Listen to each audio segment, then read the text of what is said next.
Welcome to the Welcome to the J.R. Hill expose, you fucks. Yes. But you're not in the shot. No, that's just we won't have the video before that. That's Oh, I okay, always yeah, open right. that with the logo and shit. Well, this is for your sound. Yeah. Shit.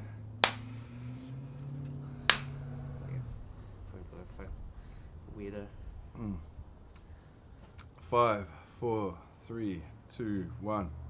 Coming at you here, the J.R. Hill expose. Got my good friend Kourken Ghazarian, a awesome Armenian name there, but we call him Kenny for short. Cinematographer, cameraman, ladies man, man's man especially, and a good friend of mine. How you doing, buddy? Good, bro. Good. Yeah. How you doing? Fucking awesome, bro. Had a few beers last night while I was doing editing, but I had a good workout this morning. Sweated it out and feeling not too bad now. That's 11 workouts in the first 14 days of December. So It's good. Solid effort. nice for bad. Trying to get my fat ass in shape. You're not fat, man. You're not fat. You're just big boned. No, you're just a fucking big cunt. That's it. There's some free advertising for Shine at the moment as well. I'm going to send them some snippets of this and see if we can get some free Shine, bro. Yes, send them that, and send them all the profanity that I said just then as well. They can trademark that. Yes. Put it in there. That's Jim Carrey. That's an email. Just gonna put this on silent. How much fucking caffeine is in these things? 120. Well, per serve. 120 milligrams. There's one serve. Yeah, so. Yeah, fuck yeah. Yeah. We got turmeric, ginkgo biloba, green tea. Yeah, that L-theanine, that's supposed to like let the caffeine release in your system like in a more relaxed manner, so you're not as jittery as the coffee and shit, like when you smash coffee and shit. It's Fair supposed enough. to give you like a more relaxed sense of alertness, so in theory. So it just increases your focus, but like, no, just like, I don't know, regulates the amount of caffeine that. I think it releases it slower into your system. Okay. Kind of like those, can you see on the bench there, I have like fucking coconut oil there. Yeah, I see I that. put a bit of that in my morning black coffee, and that helps to release the caffeine slower as well. I Pardon didn't me. know that. And it helps the poo come out of your bum nice and smooth. Nothing like a little bit of, lubrication. Lubrication for the bum, mate. Yeah. So, this is the first podcast I've actually done at my place. Oh, bro, look, there's an eagle. Oh yeah. Hopefully he's in shot. Fuck, there's two of them. No, he's definitely not in shot. But there's two eagles that fly over that ridge. Yeah. Yeah, I've seen one of them like swoop down, bro, and fucking get something to munch on, maybe a rabbit or something. When I was in Coffs Harbour, I saw an eagle. It was just chilling on a rock. No, pissed bro, off. majestic, eh? It was legit like about 10 meters away. That was pretty good. Yeah, I was driving. This was years ago out in the sticks, just working as a geo. There's one standing in the middle of the road, munching on a dead kangaroo, and it's just seen me coming, and I'm like half a K away, and it's flat road, and I'm just come over this ridge, and I'm thinking, what the fuck is that? I thought it was like a person. Yeah. It was like a wedge-tailed eagle. It's so fucking big. And as I get closer, it's like, fuck me, that's an they're eagle. massive, man. They're big, Massive. bro. Yeah. Like 50 kilo birds. Yeah. And it's just staring at me, bro, like staunch as. Are they actually 50 kilos? Some of them, yeah. They've got the largest wingspan out of any eagle alive. Holy shit. Yeah. Well, they get pretty beastie, bro, just munching on dead kangaroos and shit. Yeah, I guess And so. rats and hares and all the munchies that you got here in Australia for those birds. But, bro, it was just standing there staring at me, and I was going like, this was back in the day when men were men and driving wasn't as regulated, so I was going very quickly. Yeah. Maybe 120. Okay, Maybe about 120. And I could have ran this fucker over, bro. Yeah, And yeah. he did not give a fuck. Yeah. He was just staunch at me Yeah. the whole way, and I literally smashed it past him, Yeah. and he's still staring me right in the eye. Jesus. And I'm just like, yeah, I'm not killing a bird that majestic. Maybe it was blind. Maybe it was blind. No, they've got some of the best vision out of any fucking creature. Yeah, I know, but when they damage their vision, then it's like me poking your eyes out. Yeah. Why would you do such a thing? I don't know. You mean like accidentally with your dick? No. Yeah, that could happen. That could happen. It I mean, happens. Ladies and gentlemen, it does happen. it's not gay if you're brothers. Yeah, it's not gay if the balls don't touch. Speaking of gay, how's Ash doing? I haven't seen him in so long. No, he's pretty good. I don't know. He's just doing his own thing. He's working on set at the moment, broadcast set. Yeah, yeah. Which one's that? It's like a. It's a TV show called "I'm a Celebrity, Get Me Out of Here." For I don't know what region it is, but I'm not too sure on the details because those NDAs. Oh yeah.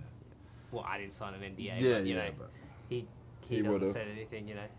He most definitely. He never says. He can't say anything to anyone. So really, he can say like, "Oh, I'm on set for this," but he can't say, Just get him drunk. Get him drunk and be like, "Come on, bro." Yeah, and then he'd be like, "Okay, Kenny, the producer touched me." He's just working as a grip. Excuse me. Oh, that's good work. Yeah, he'll be getting paid all right. I think so. I don't know. So, when I met Kenny, we were doing arguably one of the worst projects I've worked on with Cosa Nostra. It was alright. It wasn't the worst. Fun. It wasn't the worst. No, it wasn't the worst. Well, I mean, it was just we ended up messing it up a bit. No, it was just in the early stages. That's all it was. Yeah. I mean, it's the best you could do for, what we had at the time, I guess. I don't know in terms of what your knowledge was back then in terms of like film, but for me it was kind of like it was still fun. Yeah, it was fun for me. It was just those fake moustaches too that killed us. Oh. They just look so gay on camera.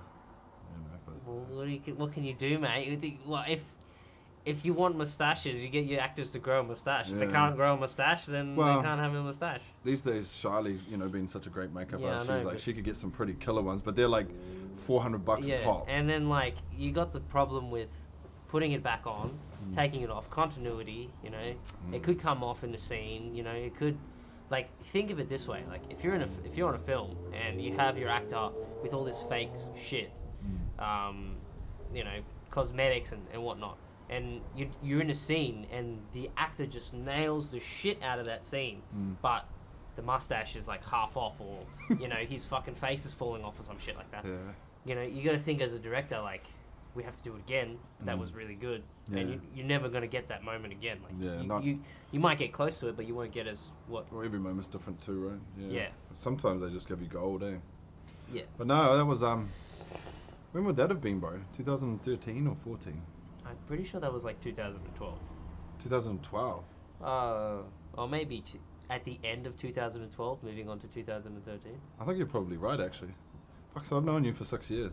Yep. Yeah, bruh. 6 years. Yeah, and Kenny's come quite the distance now. He's actually like one of the like second camera. What was it? What fucking were you on? Alpha? Second unit. Second unit? Yeah, second unit. Fucking whatever. He's an integral part of our camera department, and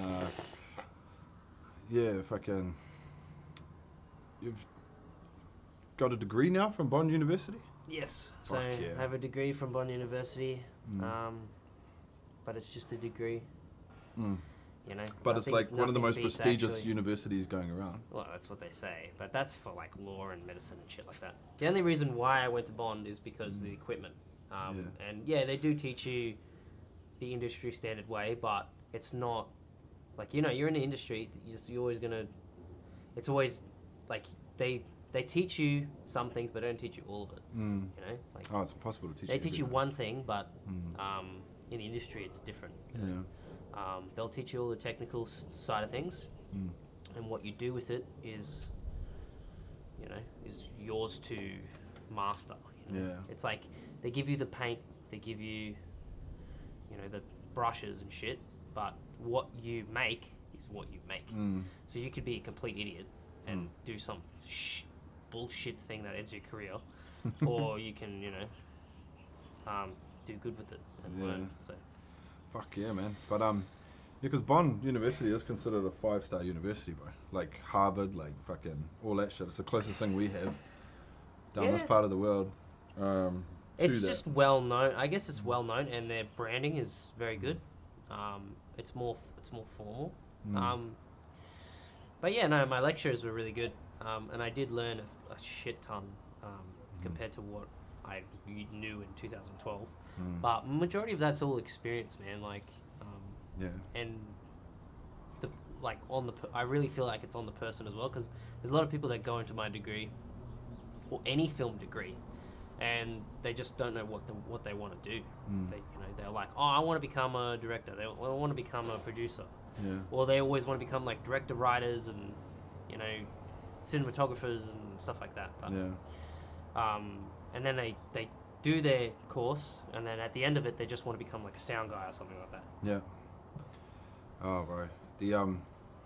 Because pardon me, doing that pretty bubbly, hey. correspondence at, like through UCLA summer school program for writing. Yeah. Oh, bro, for screenwriting that was just. Yeah. Like yeah. See, I don't know how you do it. I can't screenwrite shit. You don't have to, baby. I can't. Yeah, exactly. You don't have to. Exactly. I'll get that done. Yeah. You be the camera guy, because I'm pretty much a fucking an ape. I just want to be proficient in camera operating. Yeah. I'm an ape when it comes to that. I mean, I can do some stuff, but I've got nothing on that compared to you. And so you handle that. I got the writing, and we'll Well, it really depends on what you want to make. I mean, if you want to make some artsy shit, then go ahead and just operate the way you think you can operate, you know. Just but operate. It's not like you can't. You can make just really roll with good my things. shit off safety. Yeah, well, yeah, you can make really good things with, like, not knowing, like, just fucking around with the camera. You know what I mean? Like, you don't necessarily need to know how to. Well, you do need to know how to use it. Yeah. It's better if you know how to use it. Yeah, well, like, whenever I use my decent camera. Yeah. I've got these videos saved on my computer that of you teaching me how to use the camera, and I always go back to that, and then I can use the camera. And then if I'm doing something important with this one, I read the manual. Yeah, okay, yeah. So I'm good at that. I'm just, I'm good at applying, That's but funny. I've got no knack whatsoever for... That's funny how you have a video of me demonstrating on how to use a fucking camera. And we're just in Bond University. I don't remember that. No. We're at Bond University, and we're just like fucking around with the camera in the middle of the courtyard. Yeah. And there's all these students just like, huh? Oh, no, actually, no, I do remember that, I think. I think we went to the cafeteria or something like that, and then we put it... Yeah, and the girl ran up my ass. Oh, that's right, when you left. Yeah, okay, yeah, I remember that. She was texting on her phone and went up my ass, but I got a Hilux with a tow bar, so she fucked her front going up my ass. This is completely mechanically with vehicles I'm talking about. Yeah, it's with vehicles. Not my anus. Yeah. Although, that would have been dangerous for her as well if she were to do that. Yeah. But yeah, and then with this one, I think I read the manual before I did a lot of the documentary I'm doing for the company I work for. Yeah. And some of the cinematography on that looks, to me anyway, looks spectacular. But I mean, that was just because I had to, and I was fucking with that bitch, that camera. I don't know, for like a week and a half straight, all day, every day. When you talk about cinematography, like whenever I think of cinematography now, like when I used to think of cinematography, it's a whole package, right? So you got your camera, you got your lights, but what I really feel like cinematography is the lighting rather than anything else. I mean, you do have your lighting and camera movement and stuff like that, but you trust in your camera operator to perform their best and think in the head, like. When I see a script and when I see scenes, I always think of the scene, and then I say, in my head, what's the moment of this scene? And by that, it's what is the actual moment of the scene. So, like, did you understand that? Yeah. That makes sense? I don't know if they taught you that in writing or whatever, but with every scene, there is a moment, and you have to embrace that moment and try and show it within the cinematography, within the camera operation, within the, you know, the production design and all sorts of shit.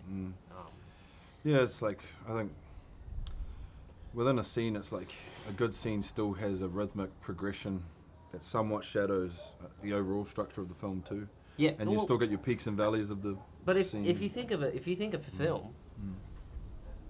a film is a bunch of scenes. Yeah, and then you break the scenes down into beats, which is like the smaller element of the... But a film is just a bunch of scenes put together.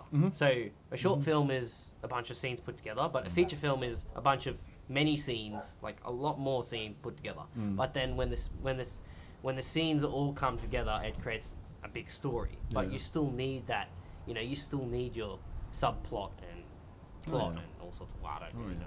I'm not a writer. Wait until you read my script, bro, for my next feature. That's structurally, that's so sound. Yeah. And at least in my own fucking head. But yeah, bro. No, it's pretty funny. Yeah, it's like how far we've actually come and the things we've done. Because you've been you've been actually doing a lot of filming for the Brisbane Bullets, right? Yeah. So I just do a lot of freelance camera operation now. And that's everything. Yeah. So that's it's mainly broadcast. It's mainly broadcast camera operation. It's mainly just live sports, live action shit. Filming for whatchamacallit, not the Olympics, the fucking Commonwealth Games. I don't know, when is the Commonwealth Games? They've already been. Yeah. Yeah. So I've already done that. Yeah. But like I'm saying, like, is there another Commonwealth Games? You did film for them though, right? Yeah, so I did the boxing in Oxford. Originally I was a cable hand. For a camera, it was camera 6, and that was a roaming camera. I was a handheld RF frequency, and the company that was host broadcasting that was NEP, and actually I can't really say too much because I did sign an NDA as well. I think I don't know actually. Oh, well. No, it's done now. Everything. It is done now. It's all out there. But yeah, like my camera operator was feeling a bit ill after 2 days of work, and I put my hand up to the director and I said, I can do this. And they eventually had trusted me, and then I became the new camera operator, or replacement camera operator for camera 6, which was the fucking boxing walk-ins and walkouts. And it was pretty stressful. That, bro? It's pretty stressful, yeah. It was pretty stressful because it's live. It's all live. So if you fuck up, you fuck up. Like you have to. You fake it till you make it. Like if you fuck something up, you make it look like you didn't fuck up, and you completely deny that you ever fucked up. Yeah. In that whole game. Like, but that was my artistic choice. Yeah, exactly. Well, exactly. Yeah, that's 100%. Like the director says, "Oh, that wasn't in focus," and I was like, "Oh, sorry, I didn't think that you wanted that in focus. I was going for the, trying to develop the scene. I was trying to develop the shots. Dark canted, obscure look to. I was trying to go for the Dutch tilt on the horizon to create thrilling elements. Yeah, like I'm going for the artsy shots. That's Tarantino would like it. Yeah. That was good. That was good. It was stressful, but it was a good learning experience, and yeah. It would have been cool watching the boxing. Oh yeah, it was. Well, I kind of felt like it was a bit rigged, but bro, it was so rigged. I watched 2 boxing matches during the Commonwealth Games. Yeah. And one of them, I think a European guy got hit the whole 3 or 4 rounds or whatever it was, and then the guy that beat the hell out of him, they gave it to the other guy. They gave it to the guy that got his head beaten in. Yeah. Okay, I was just like, what the fuck? There was many fights like that, and there was actually a fight where there was Indigenous, Aboriginal person fighting, and then there was I think someone from England, and it was a really good match. And this Aboriginal guy was the bomb. Like he was just nailing his hits, and he was good at defending. But I feel like the way they kind of judged that boxing was more formal than anything else because Commonwealth Games. So the way they judge is that if you control the center of the ring, you get more points than the person that doesn't control the center of the ring. Okay. So I think what in that match was the England dude was controlling the center of the ring, but he was getting flogged, and he still won. That goes against. I didn't know that. If that is the rules. Well, I think that's the formally that's the rules. Like because it's not like that in proper boxing at all. At all. It's completely like. That's why I don't know if you saw the Canelo GGG fight or both of them even. Yeah. Both times GGG got robbed. First time they gave it a draw. Last time they gave it to Canelo. It's like so many people have opinions on it, but the fact of the matter is, Canelo landed. Triple G, Gennady Golovkin, landed a crazy amount of jabs. Yeah. And each jab counts. Each hit counts, and that's it in like proper boxing. But I don't know that about Olympic boxing, but I have heard that it's just like the most corrupt shit ever. Olympic boxing and Commonwealth Games boxing. Apparently they so the judges that were there, they were all randomly picked, and they were randomly picked. Randomly given brown paper bags full of money. No, seriously, like the apparently they were randomly picked, and the way that they were picked was 2 minutes before the game, there would be a random generator, and it would generate who's going to be judging for the next rounds. Well, so they had like 8 judges, and then they picked 3. Yeah. So even if there would be 4 judges on each corner, so 1, 2, 3, 4. Yeah. Actually, there would be 5 judges because there's so like if this was the ring, there'd be 2 here, 1 there, and then 1 there. Oh, okay, so 5. You saw that, right?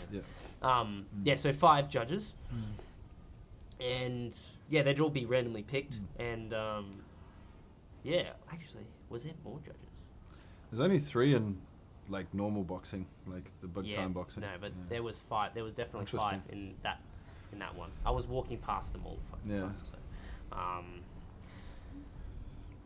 what was I saying?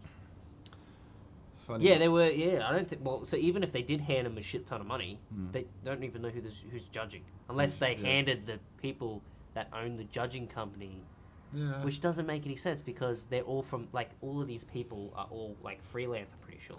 Like one of them was from Italy, the other one was from I don't know, Jamaica or something like that. Yeah, but you could pay them all off.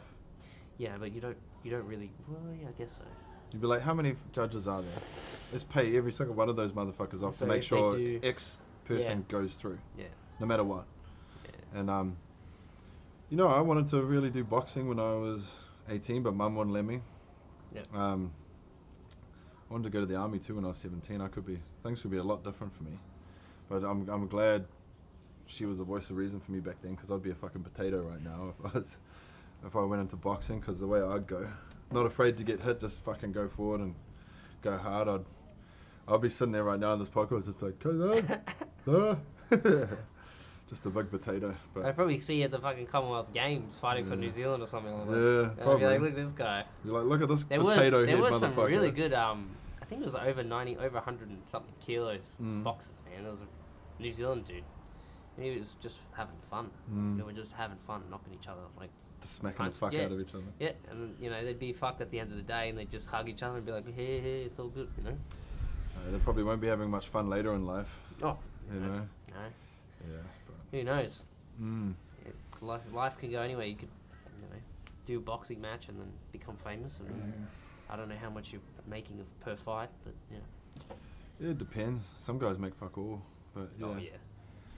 Yeah, bro. Cinematography. I actually with my UCLA, I didn't go for a degree, but I did summer school and ended up with a very impressive GPA. And the funny thing is, cinematography I took because obviously it was my worst suit.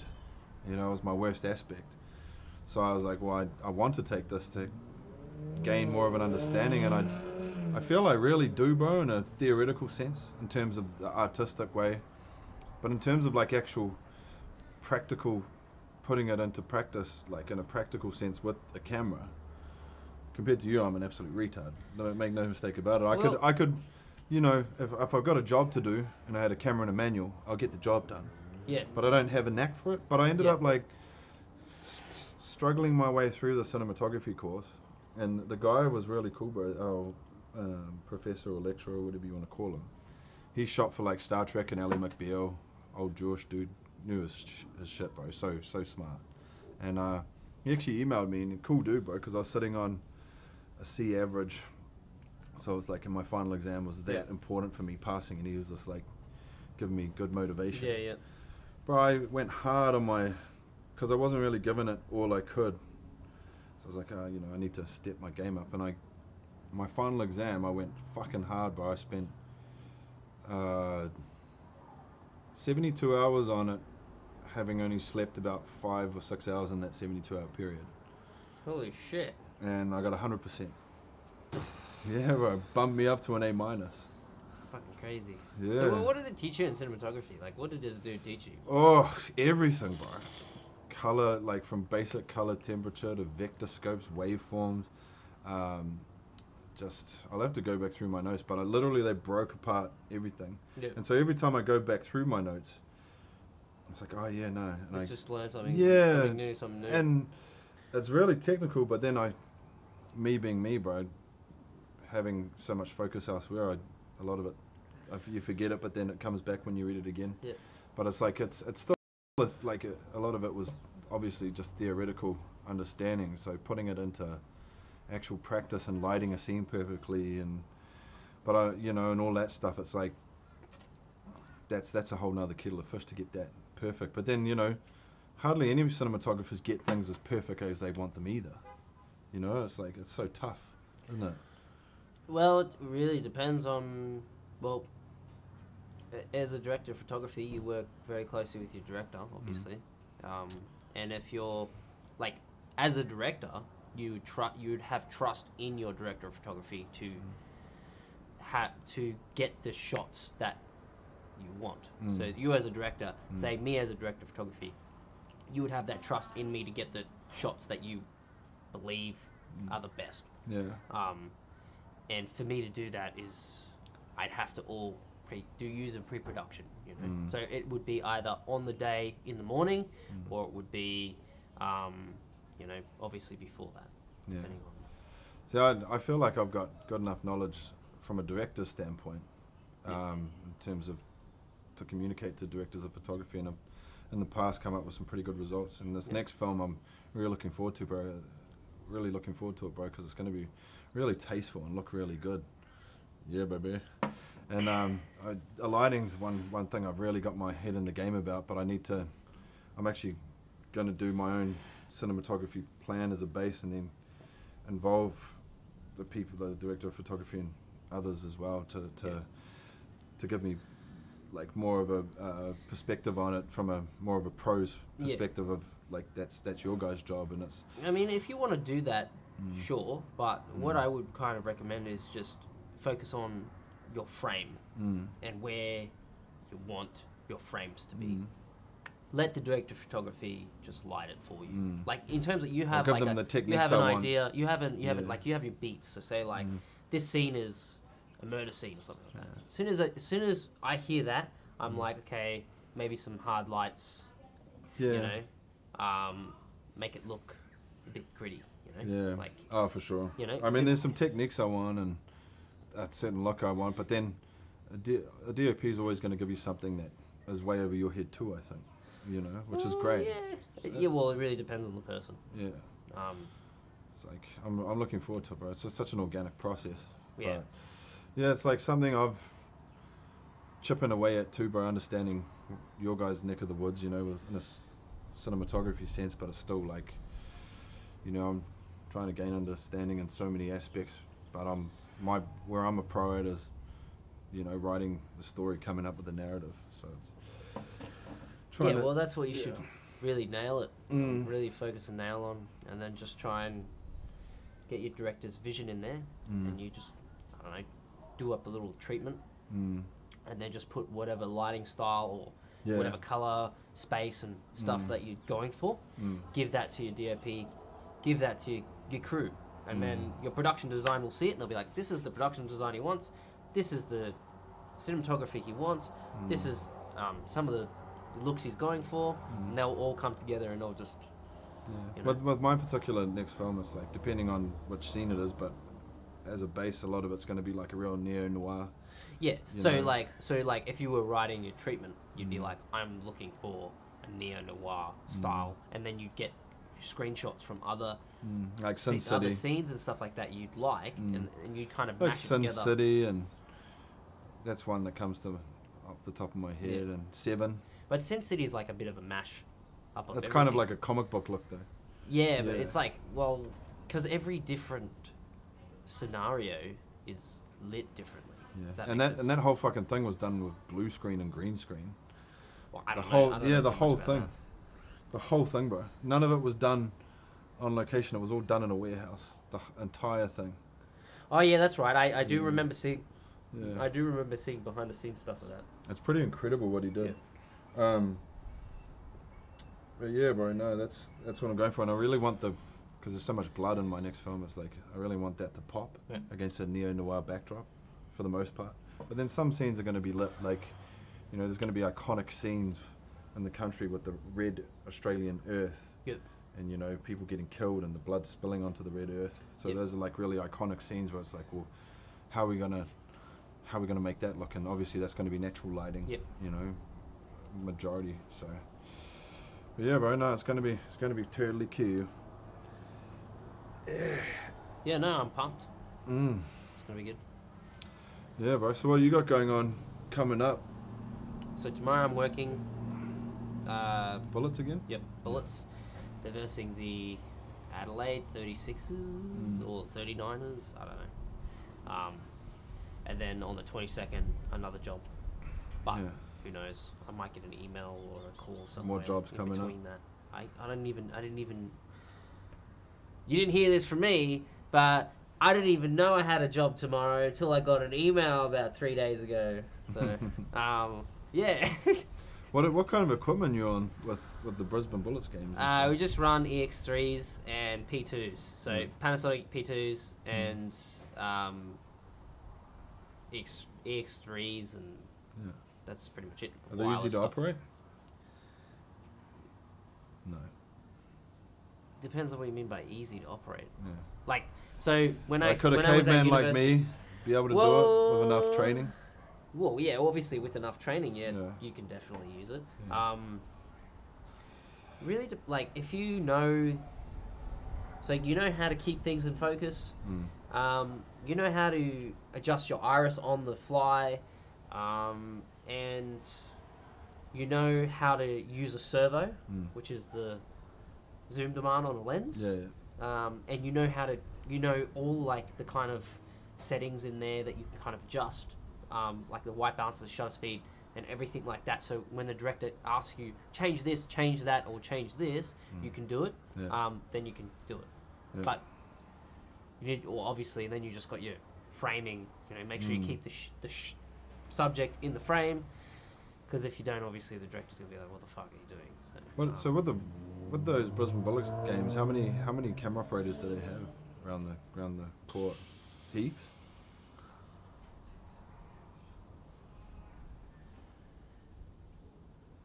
Camera operators or cameras? What's? Because they've got plant cameras Oh, do they? on the rings as well. Yeah. So they on the backboards. Yeah. Because the backboards are glass and they have little remote cameras on the board as well. Wow. So they have 2 remote cameras.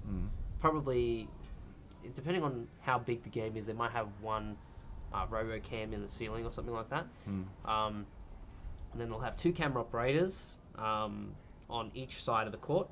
Then they'll have 2 camera operators on the grandstands. And one will be on a wide shot and one will be on a close of whoever shoot the hoop, so they direct cut to it. And then there'll be one camera operator down in the middle, in the center of the field, of the court. Not in the center, but like center sideline. And he'll just be getting, I don't know, some artsy shit or whatever the director wants. And then there's another camera operator getting interviews, and welcome to blah blah blah. This is the NBL and shit, and that'll be the corner of the corner of the court. So they give you guys like specific guidelines. It's like, okay, today we want you to shoot da da da da da. Like we want you to stay on these players, these marquee players, and then the other guy across the court might have a wider shot. No? Yeah. Okay. So when the director comes up to you, you get a run sheet. Or the producer comes up to you and you get a run sheet, and you have a meeting in the morning, and they say, so obviously when you start the gig, camera 1, camera 2, camera 3, camera 4, camera 5, camera 6, you'll go around, they'll show you where all the camera positions are or whatever. You'll set it up or whatever previously for on rig day. All the cable hands will set it up for you, and then you just adjust your servo and your demand and all this shit. And then they'll go through the run sheet and they'll say, this is what it's live sport, so they're not gonna have a concrete, shit happens. In live broadcast, a lot of it you gotta use your instincts. Well, yeah, I mean, like, in live broadcast, they have a run sheet, and the producer spends a lot of time on the run sheet. But it doesn't go to plan. It's like the news as well. It's like, you're in a sport, you're filming sports, we're planning on the Bullets to win, but fuck, they're losing by 20 points, and we're a minute behind. So we're going to have to cut this, and this out of this section, and we're going to have to try and speed up the broadcast, because then they'll need to pay for extra airtime, which they don't have extra airtime to do, to pay for. They only have a certain amount of time to get through. So they'll have to cut out an interview. They'll have to cut out the intro, seconds from the intro. So as soon as those little seconds being cut out, they build it up and they're back on time again. Such an intricate operation. Yeah, and So they got that one guy as well in the control room, or the producer or whoever, director, going, go to camera 6, go to camera 4. So there'll be a TA, a director. There'll be there'll be a DA, a director, producer, graphics, audio. Fuck, who else? EVS, which is replays, CCU, which is camera control unit, and this is like, 4 camera control units, or 3 camera control units, 3 EVS people, then your camera operators, then your director, your producer, your DA. I think it's a TA as well. I don't know. Oh, and then you got your floor managers. But they're not in the booth. It depends on whether they're in the booth, and what I mean by in the booth, in the control room. So there's the booth, people that whoever's closest to the director gets paid more. Yeah, that makes sense. Yeah, a lot of money. Yeah, like I mean, a lot of jobs, like good jobs, people getting paid quite well. Right? Yeah, well, it's very hard to get into the broadcast industry. How'd you do it? Sucking a lot of dick? I haven't done it yet. What? Haven't sucked dick yet? No. Yeah, I haven't done that, but I haven't also gotten in. I've gotten into the broadcast industry, but I haven't nailed it yet. Yeah, so I'm doing live to screen stuff. So I'm also doing live broadcast, outside broadcast stuff, but I'm doing majority of the work that I'm doing right now is live to screen. What I mean by live to screen is that when the outside broadcast will be filming the game, and we will be filming like an ad or a Mexican wave or an interview, and the MC going blah blah blah blah blah. Let's have a couple of giveaways and whatnot. Cheerleaders and yeah. Nice. Yeah, bro. And how do you do you just kind of put yourself out there through your website and your CV, send it to people for freelance work? No, so I got that gig off Commonwealth Games. Yeah. Because the camera operator that I work for, I developed a good relationship with him. Yeah. He was pretty chill. How did you get onto him in the first place before the Commonwealth Games? I remember you telling me that was your goal, was to wanting to work through the Commonwealth Games. I got that from my university. Oh, right. So, I got that. So I was doing studies for my university. I was doing live broadcast, and then I decided to go into more. I just studied another more specialized unit for broadcast, live broadcast.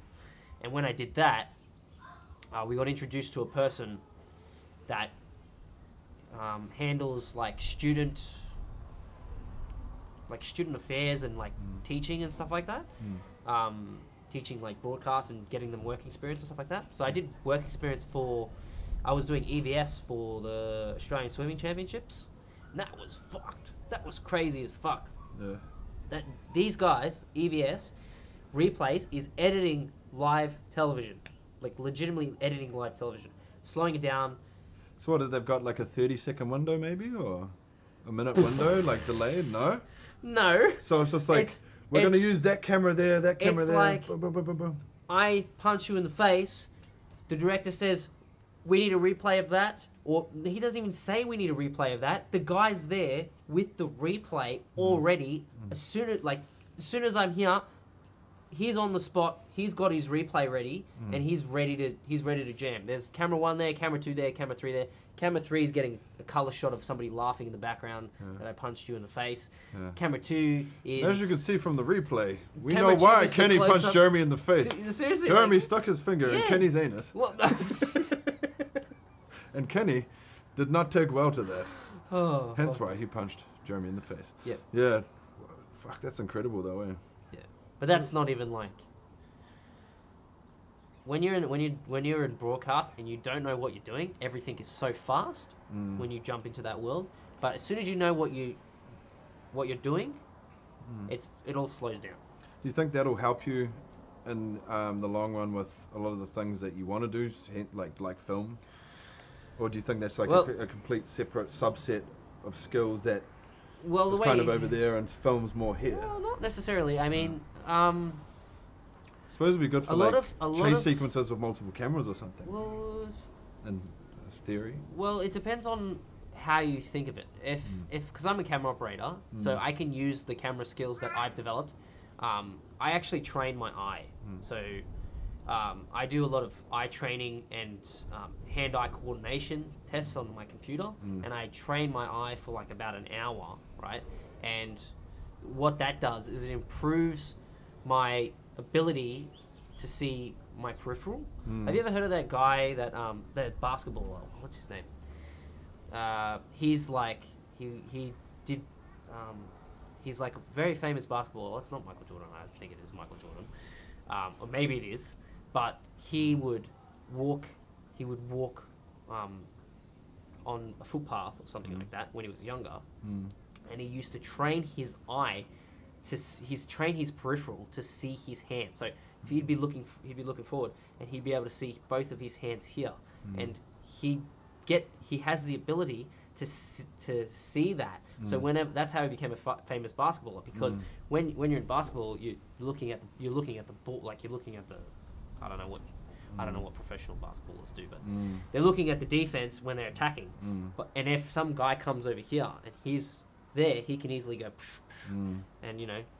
So he's got that real well-trained field of vision. Yeah. So his peripheral is just. I got good peripherals naturally. I got good natural peripherals myself. Yeah, but it's also like seeing different colors.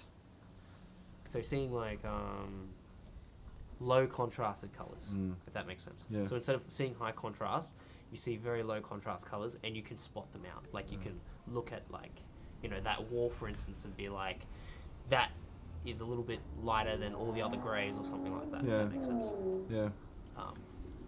I was saying something. Oh, you were talking about. Yeah, trying like. So the skill set as opposed to film and what you want to do. So being in a lot of people that are in the broadcast industry shoot films, and I know that because I know there's an audio guy that I met, and he's done The Matrix and audio for The Matrix and all sorts of different films. Yeah.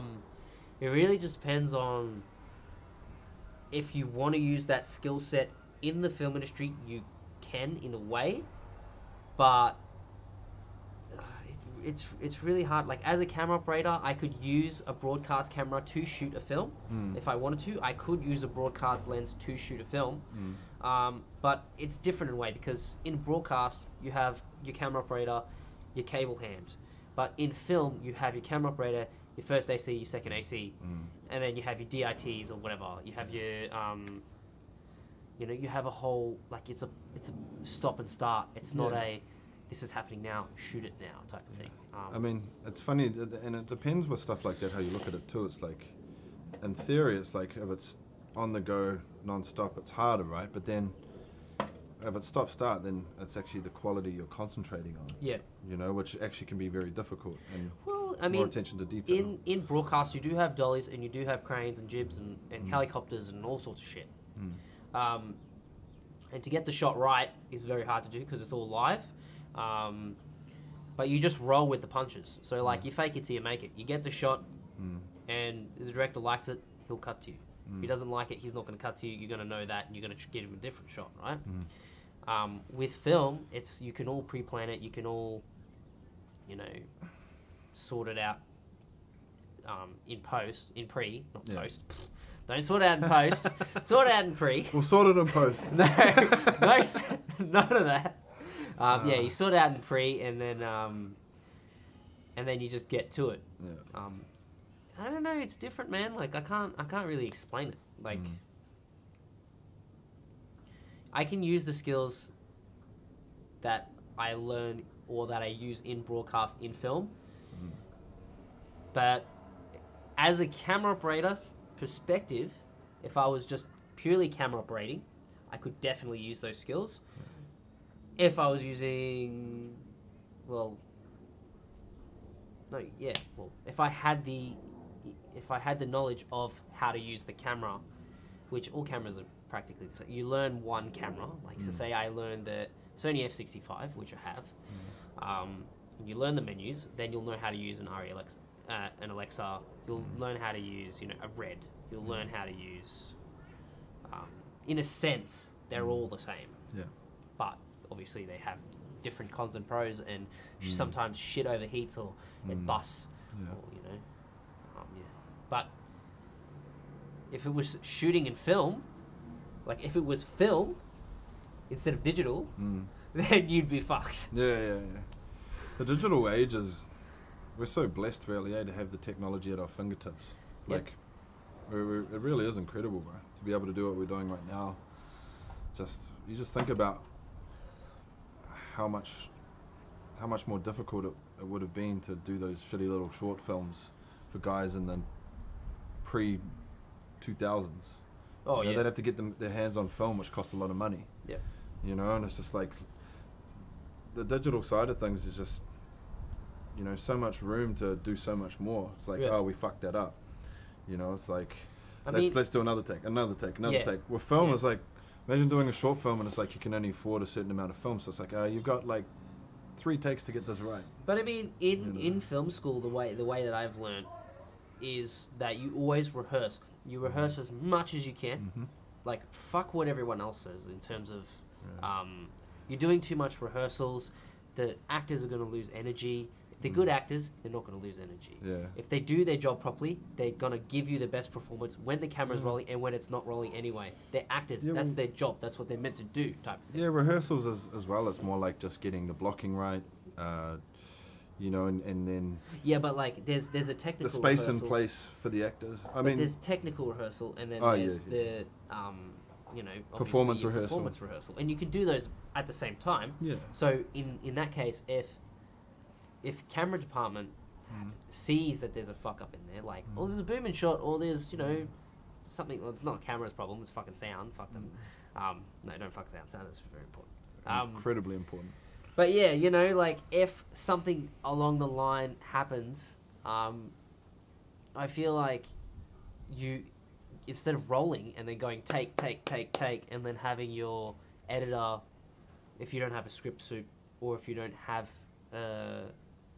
somebody dotting down your prints and stuff like that, you're just gonna have like too much footage, depending on what you're shooting on. Like because with film, like with digital, if you shoot in 4K, you're running through a lot of memory depending on what bit rate you're shooting at and stuff like that. So. You could be going through a shit ton of hard drives. You could be ingesting overnight, chewing through batteries. So it's better off if you just like rehearse it as many times as you can to get it right as a director, and just shoot, one take that's great, second take's gonna be great anyway. For a safety, if you want, you always shoot your safety shot. But then it's gonna be a masterpiece because you know that there's gonna be no shit takes, and it's just as a director, you can just sit down with your editor and go, boom, boom, boom, boom, and it's perfect. It's not the editor sits down and goes, that was shit, that was shit.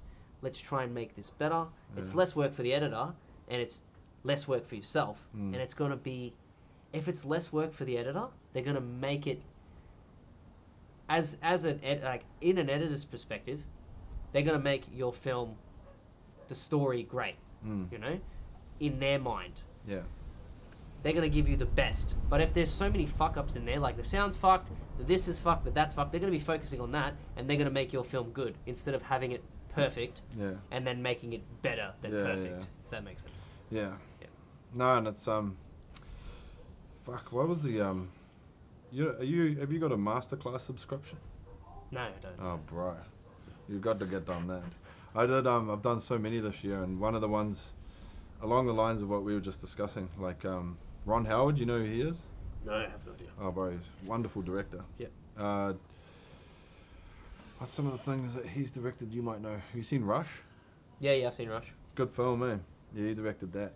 And he's Cinderella Man, Russell Crowe, the boxing one. That's a beautiful film, bro. I haven't seen that. I've seen a trailer, I think. Oh, it's a great film. Yeah, like I did his masterclass, and a lot of like the midsection of his masterclass was about rehearsals. And just seeing his process, I was like, wow. Yeah. And he's got like 2 dudes with steady cams on. Yeah. And then another guy just on a gimbal and a stationary one, and he's just like, and it's all about the blocking. He's more of a, you get different types of directors. He's more of a technical guy when it comes to cameras and stuff. Yeah. Okay.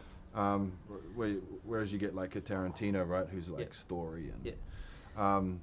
But yeah, seeing his rehearsal was just like, fuck, what a dude. And I was like, yeah, this is going to be cool to like, potentially for me to do something along those lines the next time I come to filming. It's like, let's get our camera department together. We're probably going to roll with 2 cameras as me and you already discussed, which is really cool. And then it's kind of like getting those characters, those actors in the perfect spots. And then from there, it's like, okay, now we can look at their performance, It's like a little rehearsal and stuff. But yeah, it depends. Like if you have gimbals and Steadicams and all sorts of different fucking, rigs, you want to get those movements right. Yeah. Because if you don't, you're gonna have a good performance. You're gonna have a shit technical take. Yeah. It's gonna be shit. And they're just funny. And it's gonna look cheap. Like it's gonna if you're gonna be like, oh, that was fucked, but the performance was good. Let's go for that. It's like, no. It's like, that was amazing. Performance was good. The camera movement was perfect. Let's use these. We can use 2 takes. You can fucking, do whatever you want. Yeah, bro. I don't know. But it really depends on your crew, depends on your budget, depends on the mood of the production as well, how long you're shooting for. But that's all producing shit. So that's why you have producers, so they can rip their hairs out and fucking go grey haired and get crazy. A lot goes into it, eh? Like especially once you get up in the professional realm. Oh yeah. But still, there's no shame in just rolling with what you got and doing the best you can with what you have. Yeah. You can still come up with genius. Yeah, you can. But it's really good if you can.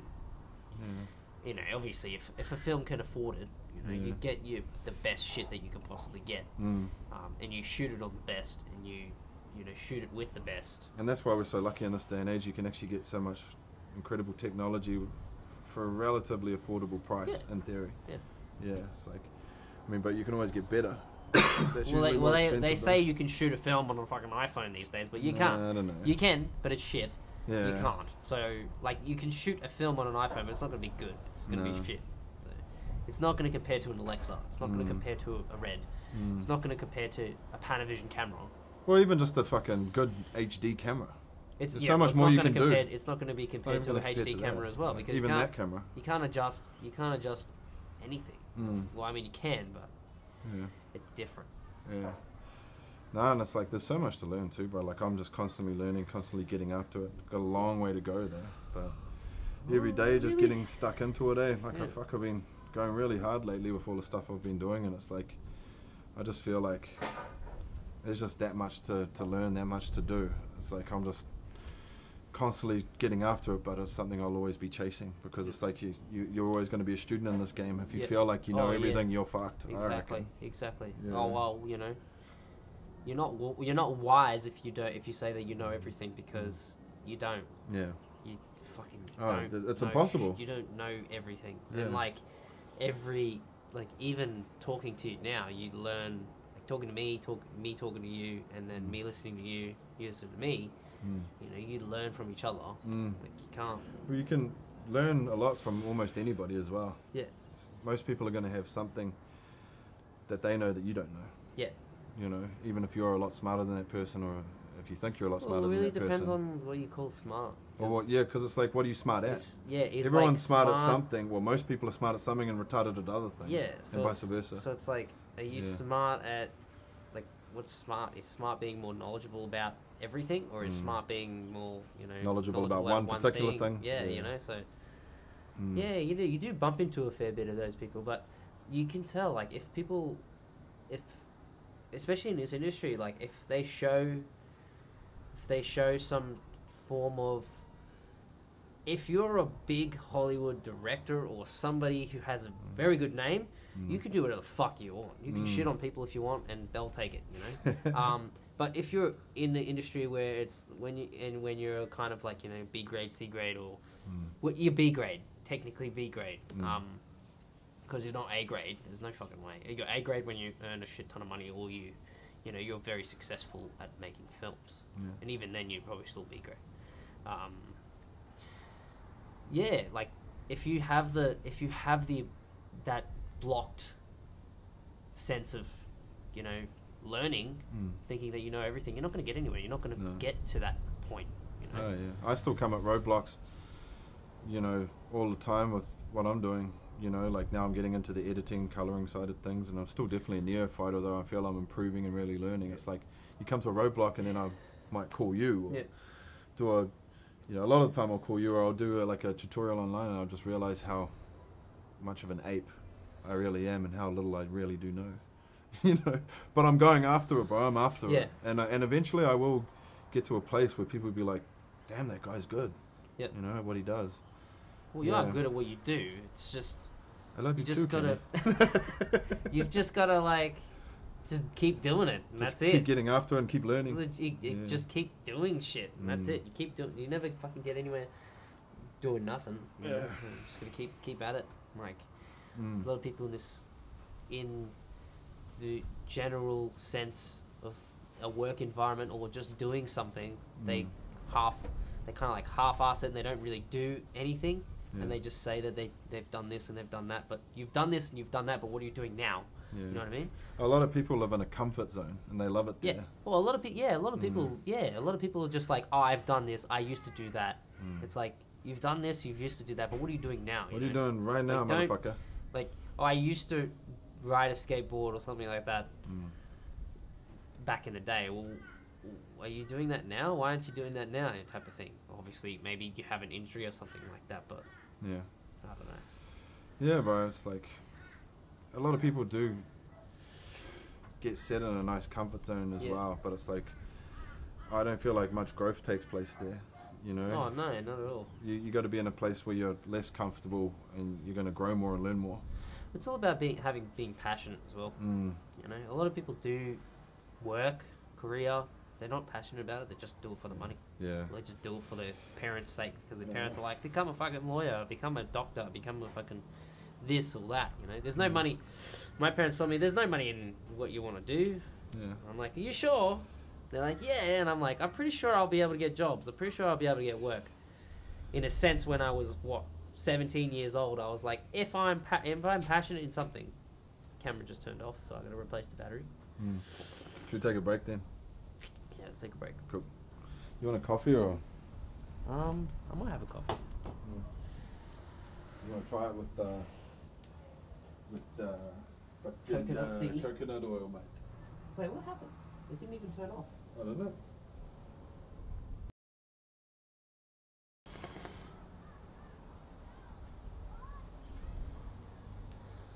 What was I talking about? I fucking can't remember. I was talking about something. Yeah, you were definitely talking about something. I can't remember. Here we are. We're back from a break. Can't remember what Kenny was talking about. We've got this delicious black coffee, Moccona, Yes. with some nice coconut oil in it, which, you know, it really helps lubricate your poo, and it's really nice.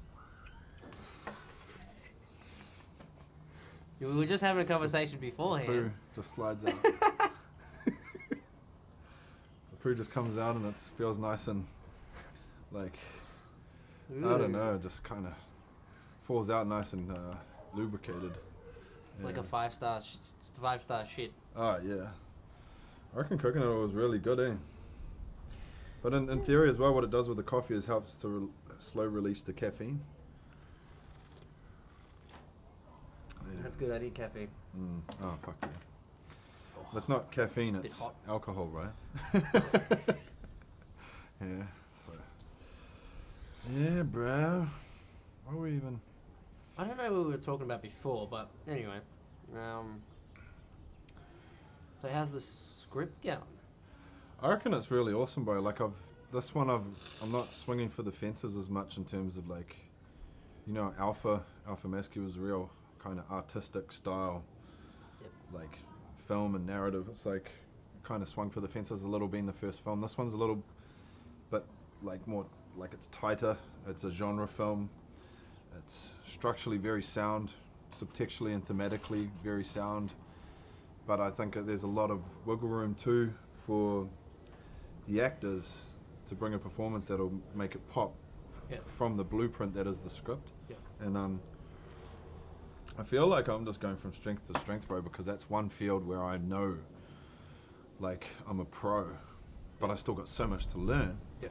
But what I've gone through there is like, you know, so many of the really awesome films that I love so much, I've watched them a ridiculous amount of times, and now I've read the scripts a ridiculous amount of times and seen how other script writers and director script writers have constructed the script and then what it's turned out like in the film from the script. And then, you know, obviously UCLA getting A plus for screenwriting there, bro, which was fucking hell yeah, son. I'm the man. That's good, man. I mean, I was thinking if I'm as good as I think I am, an A minus is the bare minimum, and I was like aiming for an A, and I got an A plus. So, and then Is there anything higher than that? That's No. like a HD, right? yeah, it's as high as you get. Yeah, like the book from my lecturer. Actually, I've got 3 of his books, and I'm gonna have to go. Like, I have to count my inventory, but I've got more than a dozen screenwriting books, bro, and so much, like, so many PDFs as well, and like this year alone I've read 20 books. Most of them have been film related. Yep. A lot of them have been screenwriting related. A lot of them are ones I've read already, and now I've read for the 3rd, 4th, 5th time. Yep. So I'm really starting to fucking get stuck into the bones of it, you know, and I'm feeling really good about it. But then again, I'm like, well, it's still open to subjectivity or opinion, and you know, it's like, and a script's a script. You still got to make a good film from the script, you know. It's like you can still fuck up a film from a good script. And even going through The Last Witch, which has fallen over with the production company, unfortunately, and that's another story in itself. But I mean, going through that script that many times with a bunch of commercial hyenas, let's say, that are just wanting to just rip the guts of the art out of it, and then it's like, but trying to find that median in between the commercialism and the art, and having a great product, like that's not the fucking same piece of dog shit that is you see every day on the screen. It's like you got to maintain your shine and uniqueness still. There's a difference between distributors and filmmakers. Like distributors, what do they see? Cha-ching, they see the dollar sign. And filmmakers may see a dollar sign, but it's really more so pointed at their vision, their story. You know, they want to make their story, they want to make their vision, but they also want to make it for the audience. Yeah. But it ain't about the money for me. I'd love to be rich from this, or just rich in general. That's why it was such a fuck around, because it ain't about the money for you, and for them, it's all about making the cash. So they're gonna ride your ass about it. Yeah. Especially because, you know, it was more of like, it was, they obviously knew it had potential, right? And it has potential, but they wanted it to make the most amount of profit that it could make. You know, it's like making a really good fucking trailer for a film and it being fucking horrible as shit. Yeah. Have you seen films like that before? Oh yes. And how fucking destroyed do you feel when you go into the cinema and you watch the film? You're like, fuck this shit. Yeah. Because they've spent so much money on the marketing. Yeah. That they forget what it's actually all about. Well, they just spend so much money on the marketing that it's just not like, about. If it's a shit film, then we're just making the money. It's not about artistic and structural integrity and actually. Yeah. And actually, like, leaving the audience satisfied. It's about getting the audience in there, paying their $14 or whatever. Yeah. Well, there's a difference between, like, well, it varies from production to production, but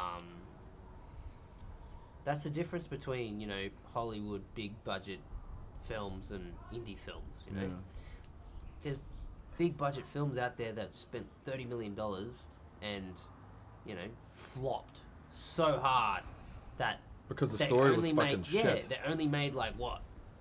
20 million back. Yeah, and deficit like 10 million before you even. Yeah, but people still got paid.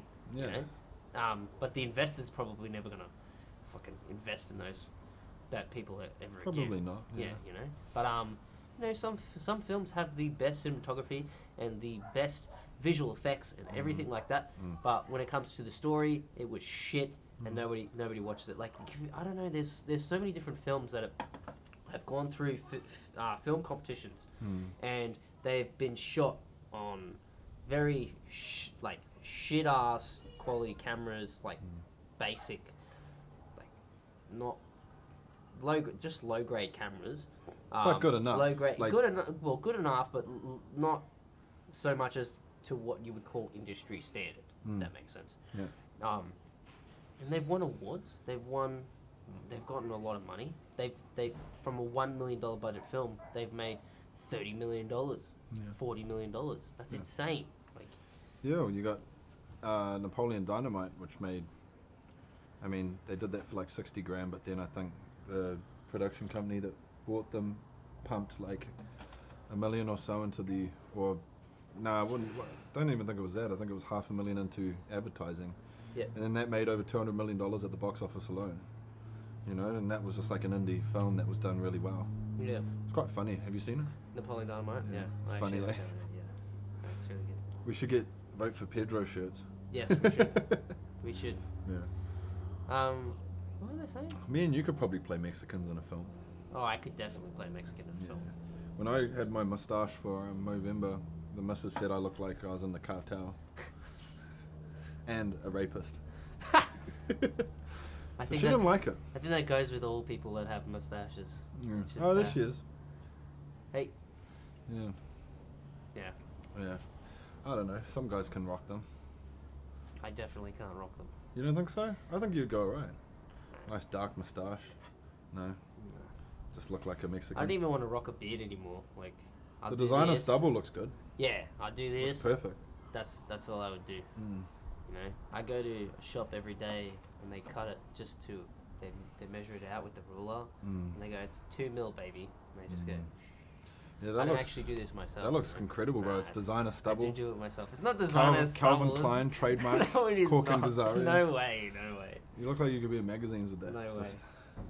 Designer stubble for men. Kourken Ghazarian. Nah, it's not perfect. Because I've got like a couple of greys coming through now. Man. Well, I've got grey hairs and I'm 23 years old. Really? Where? I can see like 3. Yeah, maybe like 1 or 2 more there. It's not. But still, man, I'm 23 years old and I got grey hairs. That shows you. Yeah. I got no hair. Yeah, but that's different. at least you don't have any grey hair. If you got no hair, you got no grey hair. Yeah, I've got like a few in my popping up in there. But yeah. You don't have grey hair. If you have no hair, you have no grey hair. Yeah, yeah. I mean, in the beard. But you rock the no hair, like. Mm. It's not like you look bad with no hair. You look good with no hair. Thanks, bro. I like you too. We're gonna get gay after this. It's okay. It's not gay if you're brothers. But Yeah. Speaking about gay, you were saying that like Ash is that guy now. He gets naked at parties, eh? I have no idea. That's what you were Well, saying I the mean, other yeah. day.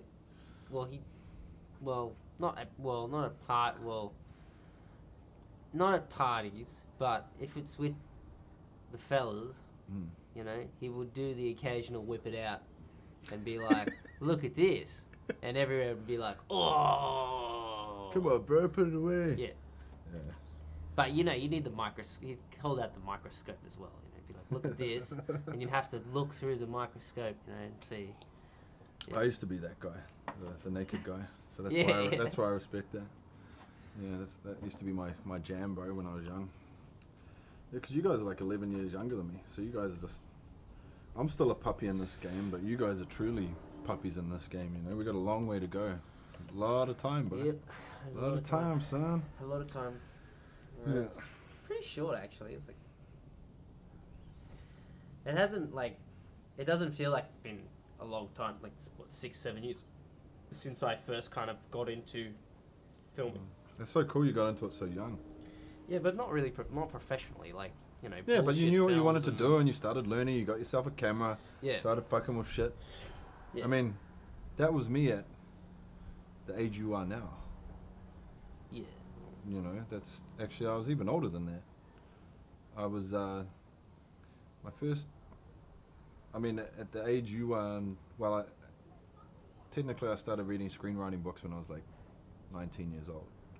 But I didn't actually start fucking with stuff until I was like pretty much mid-20s. Like, went to film school, actually learned how to do some stuff and started fucking with shit, you know? Yeah. So, yeah, it's like... No, fair enough. What I was going to ask you is, in terms of your directing, like, what do you do as a director? How do you direct? I just want you to say that. The funny thing is...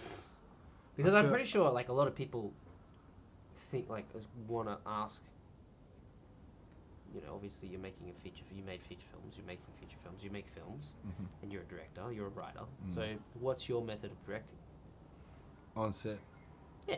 Yeah. Well, the whole process in from start everything, to you know? finish. Yeah. Like, well, you don't have to explain the whole process. Like, this is not a class. But, you know, some people would be interested, you know? Yeah. If you want to, I don't know if you want to I feel like now you'll see me in this next feature film really step into what, like, I don't mean this in a fucking that kind of way, you know, but step into my power as a director. Yeah, yeah. I don't mean as a fucking dictator. You'll step into your role I'll as a step director. into my, because I really feel like now I've got. You know what your you know your vision. I'm connecting more with Your my vision vision is now, strong.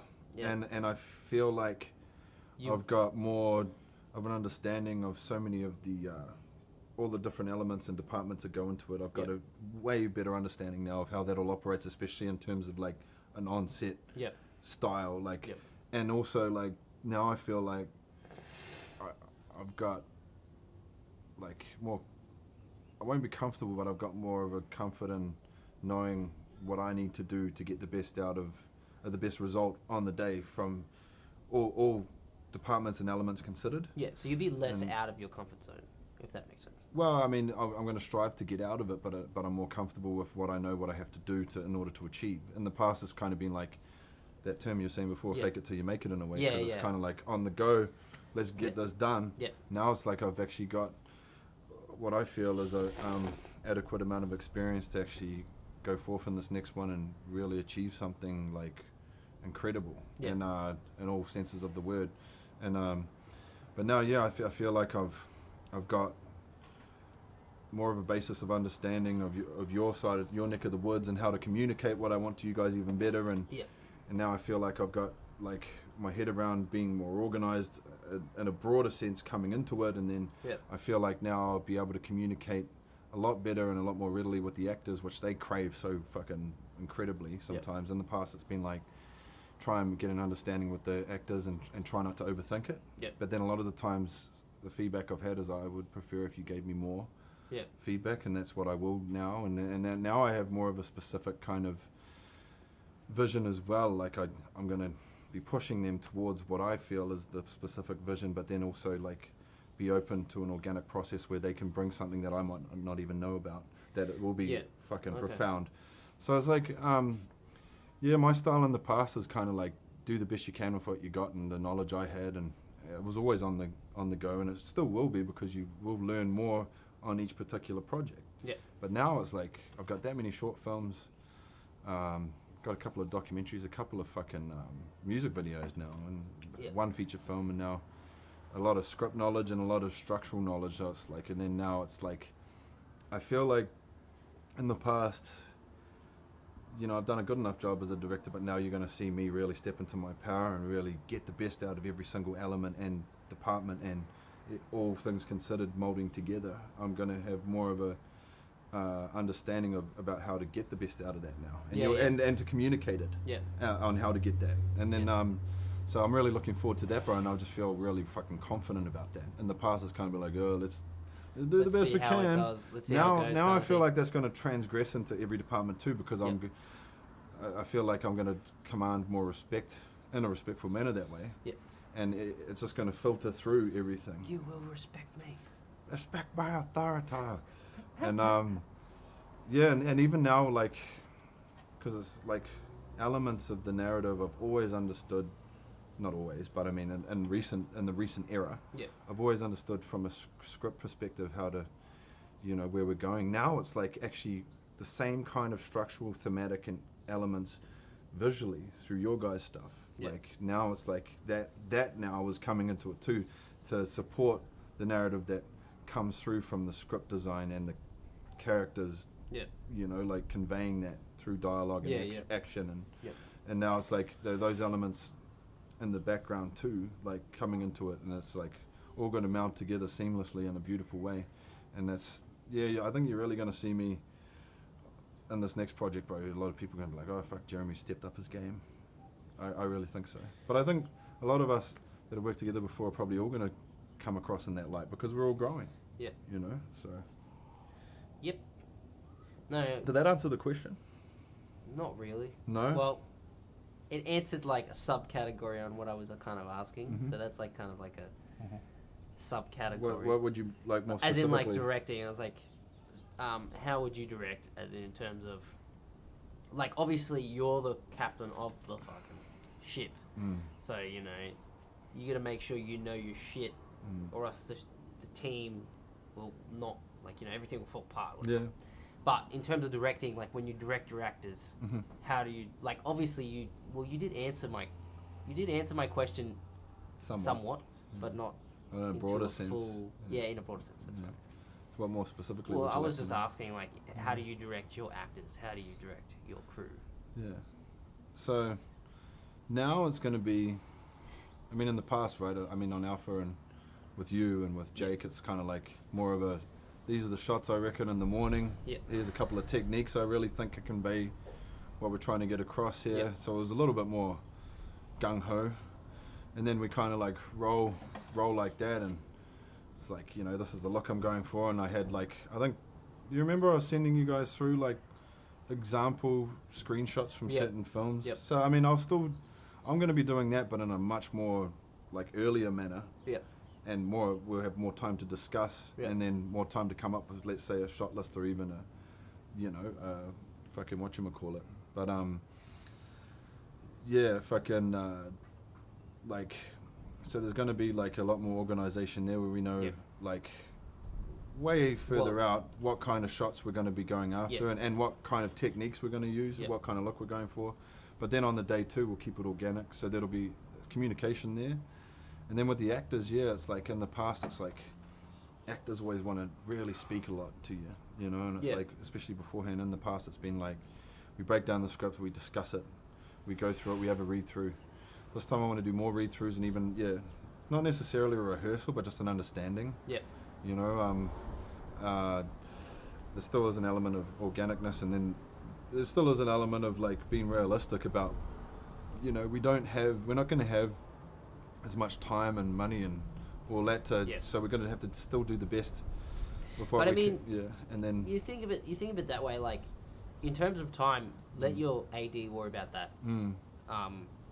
We're going to get a good one too. This, like an experienced one this time around. No disrespect to any ADs I worked with in the past. You've all done a fantastic job, but this time around I'm going to get someone that's like a little bit more seasoned, more formal to the craft. Yeah, more formal to the craft. But with actors, it's like when it comes to time, you let your AD worry about it. Don't even worry about it, and you shouldn't even be thinking about time. You think about what you do. Let your AD stress balls about what the fuck's going on. You know? Like, well, I just love it all, bro. It's like get out there and give it a red hot crack the best you can, and keep improving. Like, and that's what it's all about. And just back to the whole directing process. It's like with actors, it's obviously very important. So it's important that they understand as much as possible about your vision. And where I've probably in the past, where I've needed to, the feedback I've received, I could have given them more on the day. But sometimes I like to let them figure it out themselves and give them space. But now I feel like I'm probably going to get on them a bit more and just communicate more and then demand more. Especially now I feel like I'm worthy of demanding more professionalism and probably even going to get more professionalism anyway. But so that's kind of like the directing, where I'm coming from as a director, and I'm still learning a lot. I mean, I'm still a puppy in the game, but I'm going to do a lot, you know. And then I think this time around too, I've always had a good rapport, as you would know, with the camera guys. I feel like I'm probably end up being almost best mates in terms of on set with the camera guys, you know. And it's like the blocking is going to be really important on this, especially with two cameras. In the past, I've probably that's been where I've really faked it till I've made it more, and the camera guys have really picked up the slack there. This time around, I'll have a lot more feedback for the camera operators and DOPs this time around. Does that all cover that question? Not really, but no? What are you looking for? I'm looking for, like, if I was an actor, how would you direct me right now in a scene? Well, it depends on the content you've got. Okay, so let's just say, like, anything that you would say. I don't know. Well, yeah, I guess. Like motivation or understanding. As in, like, how would you work with your actors? So I'm, an actor. I've read the script. You know, I'm just about to do a scene. What do? You just play it out and then go for it? Depends on the actor. With best examples probably with Jamie Ureta, great actor of Alpha, lead. He through some of the emotional scenes, it'd be me and him alone going through the lines, and then just getting him, bringing the tempo way down. You know, being nice and relaxed, and then getting him to that place where, and I think he brought up some shit that happened to him to get him emotional. And then it's like, so with that, because it's such a fragile membrane that you need to capture. And it's like for me, it's like with actors with that kind of stuff, and a lot of my stuff does require a lot of emotion, which I feel is important. So it's like with that particular stuff, that's where it's probably the most intensive in getting your actors ready, and it's like whatever their process is, fitting in with that and trying to make them the priority, which doesn't always go down well with everyone else on set, but fuck them. In that particular moment, it's like he or she is my priority to get them to that place, and we got to be ready to rock and roll for them, because sometimes that's a fleeting membrane or moment too. It's a fragile, fleeting membrane, whereas they come in hot with emotion. You really need to capture that organically, because otherwise it's like, a lot of the time you see it even in films that are professional, it's like, he wasn't really emotional, or she wasn't really emotional in that scene. It's like, that's just fabricated emotion. You want that to be real. And so it's like, you do whatever it is in terms of like trying to fit in with that particular person's process of getting there. And that's really important to me. And then other than that, it's like, depending on the scene, it's like, geez, I mean, I haven't done a comedy yet, but that's going to be quite interesting territory to cover. That's going to be the opposite, getting to that place. So right? weird, like, because I've studied so many films in my degree, and I've learnt about comedy, horror, action, all sorts of shit, and all the different types of utilities that they use in these films to make them a comedy. Like, if you show someone on camera getting stabbed, is that funny? It can be. It can be, but how can it be? Well, make the character getting stabbed very hateable, if that's even a word, but for the audience, and deserve it, and then maybe stab him up the ass. Yeah, okay, that's one way. And then his reaction is Yeah. because the comedy is actually about pain, but it's like it's also assuring the audience that the flames don't really burn as hard as they would in real life. I feel like to make a comedy, you have to have a sub character. So you have your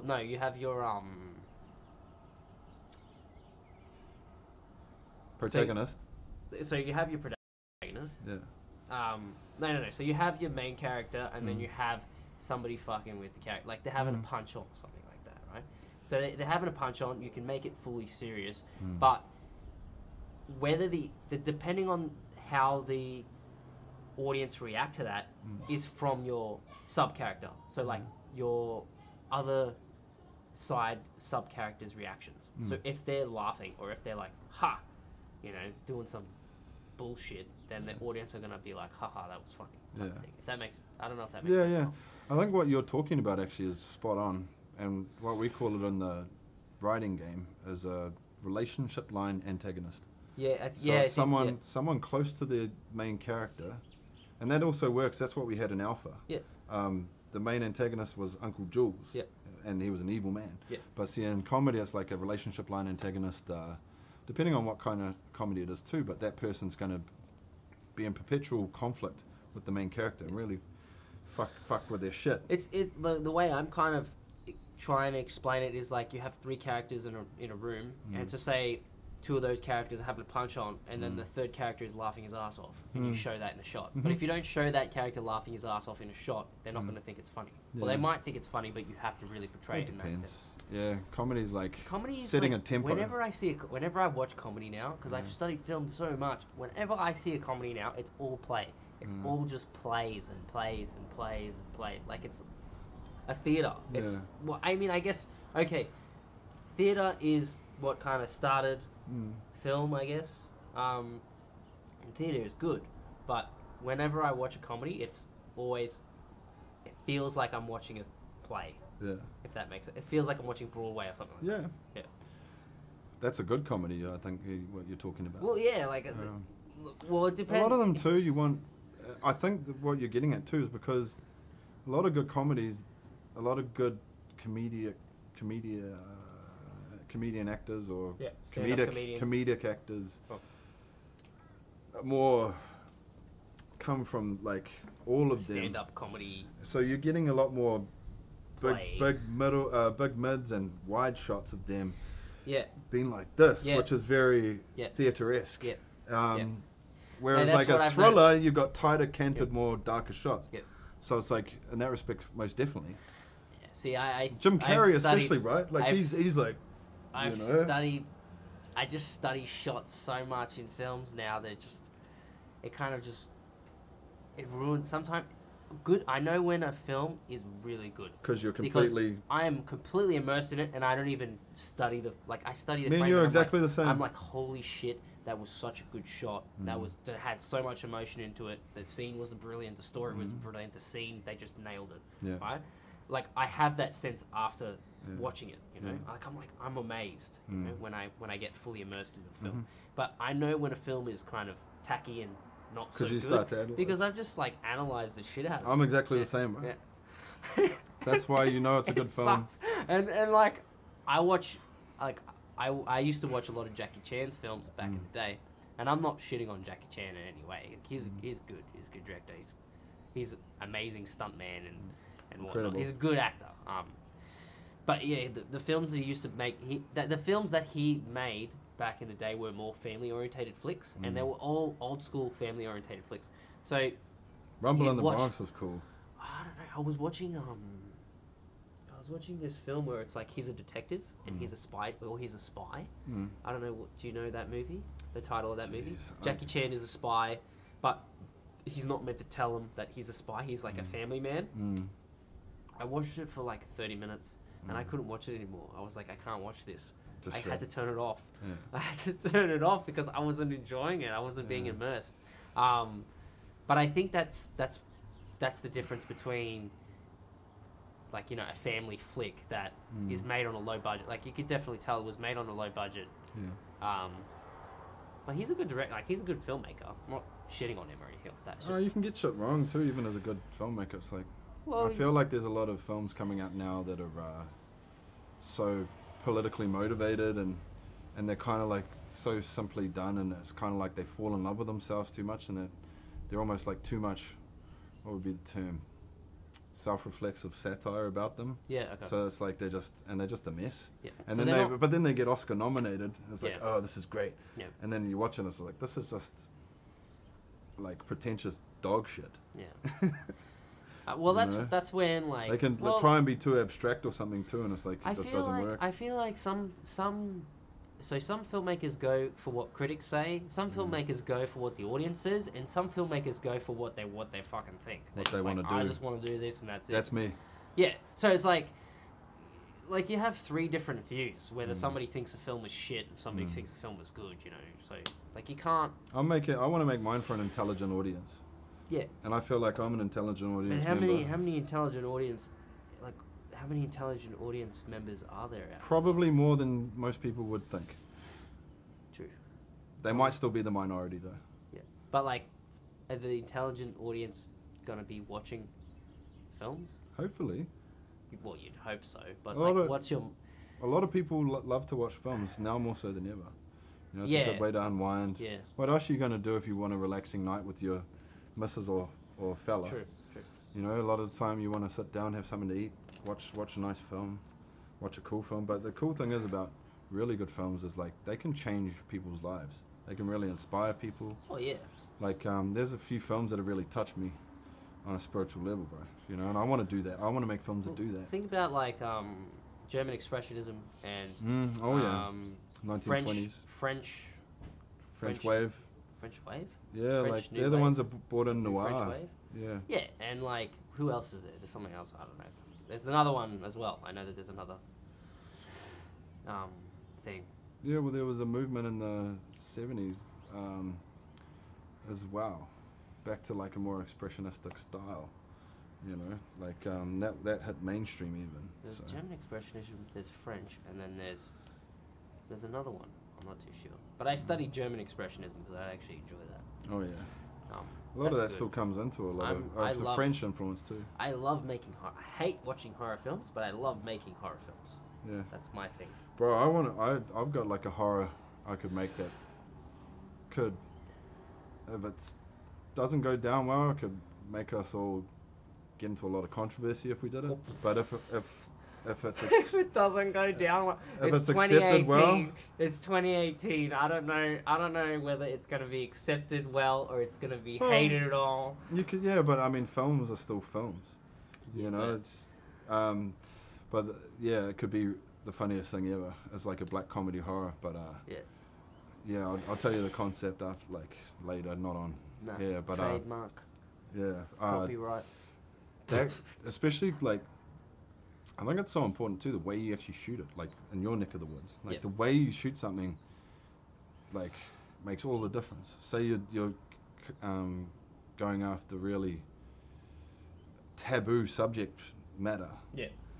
It's like, you know, it's all about how you shoot it too. Like, Yeah. like sex scenes can be more implied than graphic. Yeah. In the way you shoot them. Oh, For an yeah. example. There's two different ways to shoot action. There's two different ways to shoot any action actually. Like a lot of a lot of action directors rely on sound. Like no, actually not a lot. Sound makes a huge difference. Some action directors in any thriller or horror or, you know, shoot 'em up, it's majority on sound, and then some do rely on the vision as well. But majority of the time, it's all just a close up and then a sound of somebody getting stabbed, and not actually them seeing the knife stab into them. Yeah. Because apparently that's too graphic. Bro, for a an lot of it, audience. yeah. Yeah, when you watch films these days, action films, it's all just, it's not people getting shot. It's people shooting, and then somebody gets shot and drops to the, like, you just see them drop to the floor. You don't actually see them get shot. Oh, yeah. Or depending on what film what films you watch. Yeah. Every director's different, I guess. Oh, yeah. But, like Born Identity and stuff like that, that's all. Like, if you watch the Born Identity, there's a scene in there where, no, not the Born Identity. If you watch the film with Keanu Reeves, and it's him John Wick. Yeah, John. If you watch John Wick, there's a scene in there where he's having a brawl with one of the people that are an agent, and he's like, "Oh, you're coming back with me." And he got busted, and then they're having a punch on, and if you just close your eyes, like you just close your eyes in that, in like a During the sequence. you'll hear all these sounds of, you know, hits and punches and crashes. And you'll hear a lot more hits and contact. But you'll hear about 30 or 50 contacts in that sound. Then when you watch it on the screen and you go, you try and look for 30 or 50 contacts, you'll only see like 10. Yeah, and You'll a lot see of 10 them are or like, you'll see 5. he's throwing it, say, there, and the camera's coming from behind your head. It's like, so you're seeing the point of contact. Yeah. The head's just moving and the point of contact's out of Or vision. or like to say I punch you in the stomach, but it's a shot on your head, and you're going like this. Ooh, you know, like you don't even see the punch. You just see the poof. You don't have to. No, yeah, exactly. That's the beauty because the way the brain works is just it just glues and it that all way together. you don't have to break your actors. Yeah, exactly. Well, there you go. Yeah. Yeah. So. Yeah, bro. No, it's cool. It's really cool. But fuck what. Now it's kind of bothering me, like what you were searching for before, like German expressionism, French New Wave cinema, and then there's another. Yeah, there's another. There is definitely another one, and I know that there's 3 categories. There's 3 I know what it different is. types. I just can't brain right now. There's French New Wave, German expressionism, and there was something. Yeah. Oh well. do a head in. Yeah, it's something I've discussed so many times in the past too, but I just can't think of it right now. Yeah. It's on the tip of my tongue as well. Fuck. You know. Yeah. But anyway. Yeah. What is that? It's a chopper. The chopper. I think it's some machinery over there. Oh, there's a quarry here, yeah? Yeah, not far from here. That's why it gets a little dusty here I shot a sometimes short when they're film going here. hard. Not here, but just down the road, that park. Or that park that's over there, I think. Oh, really? Yeah, I shot a film. Which one? Skin. I saw that. Yeah. He wants to be on my film and the crew anywhere. Brandon Saunders? Yeah. He's a cool kid, eh? He's quite passionate. He's a writer. Yeah. But, yeah. I mean, he already read my script and gave me some notes. Overall he thought it was incredible, but he had some really good notes on a couple of points, which I was like, what a cool dude. And he's really respectful in the way he came across about it too. No, he's really cool. He's a Kiwi as well. He's really cool because,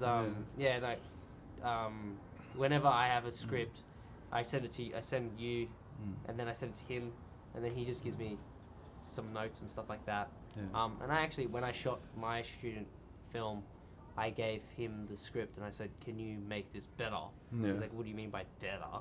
And then I was just like, "I don't know, just make it your own type of thing, and you know, just do what you think is better in sort of a writer's sense, you know." Just give it a revamp. Yeah. Yeah. And yeah, he did. It was good, but that was that film that I was saying I shot it. Yeah. But back then, the crew that I had, because they were all students, they weren't reliable in a sense that they didn't rock up to the shoot. So I had to do everything. What? Yeah, well, not everything, but... Well, some of them just didn't turn up. Or two of them, which was like, one of them was my sound, the other one was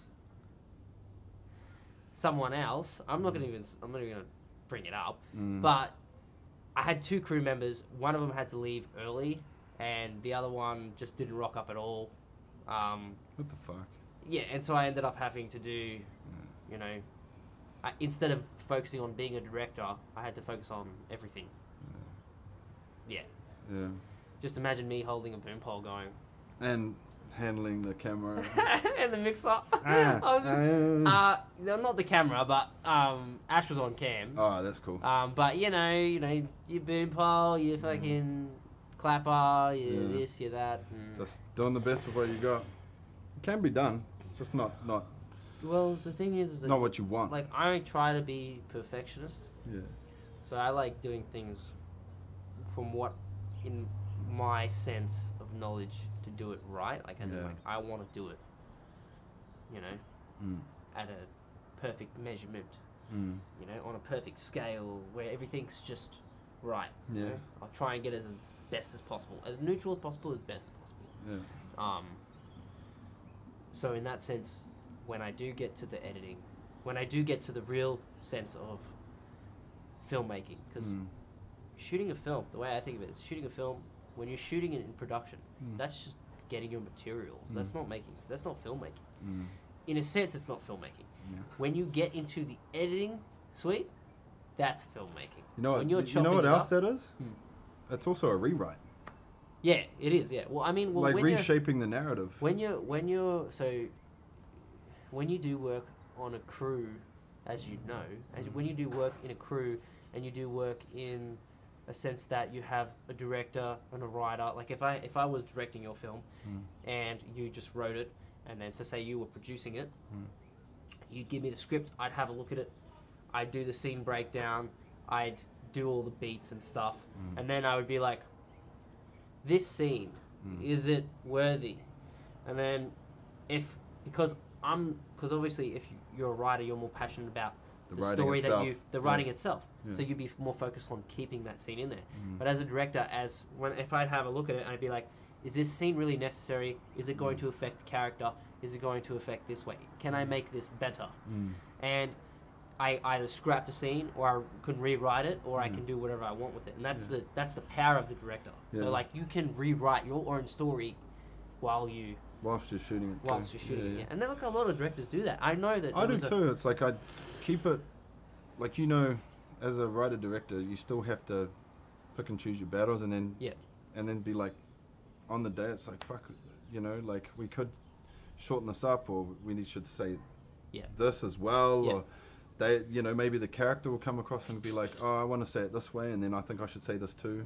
Give them a chance to even do some improv, which can sometimes be organic and just excellent. And then it's like, so it's like you still want to be open to reshaping and remolding it on the day. Oh yeah, definitely. As a writer director, I think. But then, well, you have to. You have to be flexible, because if you're not flexible, then you're gonna waste. You're gonna waste a lot of money. You're gonna waste a lot of time, or you're just gonna waste a lot of money. And like if you're on a big budget set, you'd be chalking through. They money, do waste a lot of money though, from what I've heard. Well, yeah, it depends. A lot of shit goes down on those sets, like actors not getting along with each other. And actors can be pretentious douchebags, can't they? Yeah, and that's not. Depends. I love you actors. Don't get me wrong, but I've just heard horror stories of certain actors acting in that way. It's just depending on relationships, and you know, it depends on the relationship. Like if you're working in a big budget feature film, egos and relationships. But if you're working on a big budget film and you're paying, and someone's paying them, you know, $2 million or $1 million or $500,000, whatever, to act in this film for 2 months or a month or some shit like that, or 6 months. Who the fuck knows how long production is. And then they've got another actor that's, you know, on a 10 mil contract or a 5 mil contract, you know, working side by side, but you got them, but their relationship is no good. You know, you're gonna have there's always gonna be that tension. There's always gonna be that. Some of them can kind of work around it. Some of them can work, if they're professional, some of them can, but sometimes they can't. Turns to shit. And then that can lead the production to a halt. If you have two main characters, or you have one main character and you have another, you know, sub character to that main, and they have to be there. If they don't want to work, if they can I've just. seen it, bro. I've seen egos clash, and it's a horrible thing, and it's like unnecessary. You know, it's like. Well, it's not can't good. we all just get along? You have to be friendly. You have to be friendly in this industry, because if you're not gonna get anywhere. Yeah, I agree with you. You have to, but Yeah. you just can't be an asshole and arrogant. Yeah. You just have to just be chill. Yeah. You know, if you're not chill, then it helps. Yeah. That's something that's really like it's hard for me to overcome. As when I was first started filmmaking, I'm a very structural, formal person in terms of this is how film is shot. Mm-hmm. This is how you turn on the camera. This is how you clean the lens. This is how you do this. This is how you do that. Right. This is how I direct, and this is how it's meant to be. Yeah. But later on in the stages, I've learned to have more flex in my EQ, so I can kind of overcome that, you know, formal side of filming, you know. Yeah. Which was pretty hard for me to overcome, but I got break away from structures to be more organic. Is what you're saying? Well, not to a point. It's like someone's doing a job, and if they're not doing it properly, that annoys me. Yeah. Because I'm doing my best in my role to get it done. Yeah. So it's like, if I look at somebody and they're not doing it properly, that brings my mood down, and I feel like that brings everyone's mood down. Yeah. Because they're slacking off or they're half-assing. That can be so important on set too, right? Yeah. Just keeping everyone elevated and happy and but energy going. Yeah. Positivity. Yeah. You know, optimism. It's like, as soon as some dark energy creeps in there, can really fuck with the whole tempo and rhythm, and everyone starts nosediving. Yeah. You know, and the whole energy just falls over. Yeah. Well, if you have a lot of tension on set. Yeah. Or if you just have a lot of negative energy on set, then everybody's going to feel it. You know, like if you're stressed out, everybody's going to be stressed out. That's why you leave the stress. That's why you leave the time to your AD. That's why you leave the production design to your production design. That's why you leave, you know, your DOP to the lighting and the camera movement and stuff like that. That's why you entrust your crew and cast to kind of give you what you want. But you're directing. You're the leader of the ship. You're on the blade. That's why I feel as well, and this time around I'm going to be way better between departments like that. It's like in the past and also just choosing people that I know are harmonious and are understanding and get a grip of the overall picture. Yeah. Because in the past it's been like, I might get and this is not you or Jakey, who, you know, you two are my favorites, but I've had like DOPs that have kind of started freaking out a little because maybe I'm not communicating enough with them, and then we might be waiting on makeup or whatever, and it's like, and that's okay, you know, you got to get it right, and then they'll start freaking out. It's like, what the fuck's going on? It's like, hey, just chill, baby, please. Yeah, you know, and it's like, we just got to wait, you know, and it's like, and anyway, that's this time around too. I feel like I've had enough run-throughs and done enough now. It's like, okay, I think for that, and just my understanding, it's like, okay, we need to get them, say, in the makeup chair early. Okay, we need to get our light, like our cinematographers and our gaffers and shit, to really get onto that lighting early. Yeah. Maybe get our talent in there initially, and get a quick light on them, and then back in the makeup chair for them if necessary, whatever the fuck. Yeah. Or but that's all your AD. That's. Yeah. I mean, but also you have a sense of having knowledge. a grip on the overall scope. Yeah. And then putting that all into motion. Yeah. Yeah. So, but like. Yeah. Really, your AD is meant to focus on that. Mm-hmm. If you're focusing more on your schedule and timing and this and some shit's going up here, or some I should be more on the narrative and the characters. Exactly, because you are the story. And directly what my cinematographer's about, the techniques. Yeah, well, because you are, usually your cinematographer would just sit down during the morning, and you just have like a coffee and you just have like a briefing. This is what we're doing today. Oh, this is what's going to happen. Yeah, that's how we've done it. We know what's going on, type of thing. Yeah. That's it. But yeah, in terms of like timing and people not being on site at the time that you need to be, or makeup's late, or camera's late, or waiting on sound, or some technical fault or whatever. Yeah. you shouldn't have to worry about that. No. Because in the past, obviously, I have. Yeah, had to yeah. worry about Well, that. It'd be nice not to in the future, but see how we go. Yeah, and that's another thing, especially in the indie game. A lot of it's like the director's just got to hold it all together. Yep. And sometimes you get through some pretty choppy waters on a small boat. Yep. If that metaphor makes sense. Yeah, so that's the thing. Just make it better and better as we go on, and then hopefully get bigger budgets and make things easier and have people more like skilled in certain departments just to really bring it all home, and then you really do get that quality efficiently as well. Yeah, bro. Okay.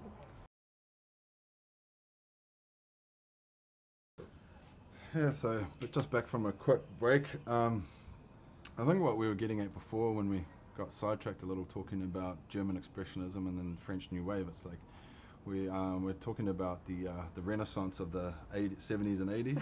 Yeah.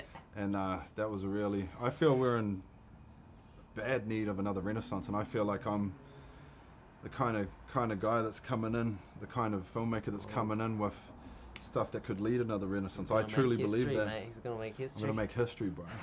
And bring some art and some substance back to cinema that has become such a juggernaut in terms of like a commercial beast. You got these franchises that just operate as a big beastie machine. Yep. It just and that's cool. And a lot of them are but a lot of them are losing a lot of substance. That's what I feel, and I feel like we're in need of another Renaissance, and that's where I come in, bro. Especially with this new film. So trying to break into mainstream with some bridging that gap between commerce and artistic integrity. Yeah, bro. Man, it's funny because you can make a good film, and it can be shit, which is hilarious because like. You mean a good film in terms of all the elements are really well done, but the story shit? Is that what you're saying? No. Like, as in, like, you can make a shit film and it'd be good. That's what I meant. Sorry, I didn't mean to fucking. Think of what's that film with rated the worst film ever, and it was meant to be. The documentary made more money than what the actual film itself made. It was that film. It was a documentary or film about the shit film. Yeah. I don't know, what is it called? Have you seen it? Oh, The Room. The Room, yeah. I haven't seen that. Okay, so. Have you seen it? Yeah, I've seen The Room, and seen. This actually just happened. Kenny's seen a film that I haven't seen. This doesn't happen often. I've seen The Room, and I've seen the film that is about The Room. Was The Room shit? Well. Yeah. Yeah, it was. Didn't it like get an Oscar nom or something? Oscar nomination? Is that right? I think the film that I'm talking about has the same name, but it's a different film. Yes. Okay. So, but it's the same. No. So there's two films, and I'm not too sure whether they're both the same name, but they're made by different people. So there's the person that made a really. He has his own money, has his own budget, and he wanted to make a film with his friend. Bro, I think I actually watched that. Is that the guy with the long black hair and he's real creepy? Yeah, no, I watched that. Yeah. Which one? The Fuck, actual. what was it? The Disaster Artist. Yeah, so yes, that's correct. So so do you watch The Disaster Artist or do you watch The Room? I watched The Disaster Artist. So The Disaster Artist is the movie about The Room. Yeah. Oh, hey, Mark. Yeah. And like you can see like the acting and the directing and how good of a job did what's his face do? Fuck, he was good. Yeah. But anyway, the guy that's friends with Seth Rogen. Yeah. Fuck, whatever his name is. Jeez, I can't brain today. Yeah, no. It's a bit like that. Well, you actually watched The Room? Yes, so I watched The Room. He put it on YouTube for free as well. So it's on YouTube? I think it got taken down because it's become a cult classic now, hasn't it? The dude that produced it put it up on YouTube, but then because I think they were going to put out a lawsuit on him or something like that for distribution reasons, they took it down on YouTube, down off YouTube. Yeah. Who is that guy's name? Yeah, I forget his name. Yeah. Oh, hey, Mark. He was out of it, that dude. Apparently just had heaps of cash. Yeah, here's the cash. That'd be so cool, wouldn't it? That's where I'm trying to aim, bro. But the thing is like you have heaps of cash, but like, can you make a good film? Exactly. And see, I can. But he made his film in a sense that he wanted it to be dramatic, not a comedy, and everybody's been an just accidental laughing. comedy. Yeah, and he was fucking pissed about it. But then he just came to. It's like that scene in. Have you seen Hot Rod? Yeah. It's like that scene where he's like showing his stunt film, you know, like, and raising money for his father's heart. Yeah. And like everyone's laughing, and he's just like. Oh yeah. And he's you just know, like, and he's is just this like. actually like turn is it this actually off. yeah. That's at the end of the film, isn't it? Oh no, the end of the film is when he jumps off to that pool, That's a from really the pool to the. That's a really good comedy, bro. Yeah, that's so funny. They make good stuff, those guys. You know what that film's actually about? What do you think that film's about? I don't know. Just off the bat, you've seen it. What do you think that film's about? Even just describe the plot or whatever. What do you think the film's about? I haven't seen the film in a while, but I'd say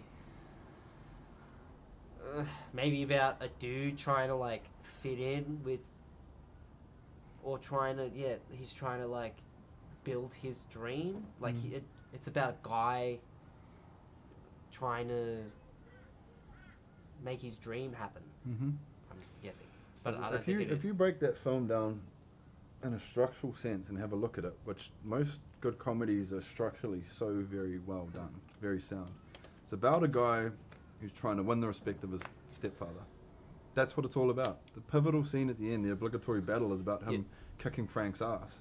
Oh, yeah, that's right. Okay. And then that's the very last scene of the film is he kicks his stepfather's ass and then does that trick, spoiler alert, that trick that makes him shit his pants.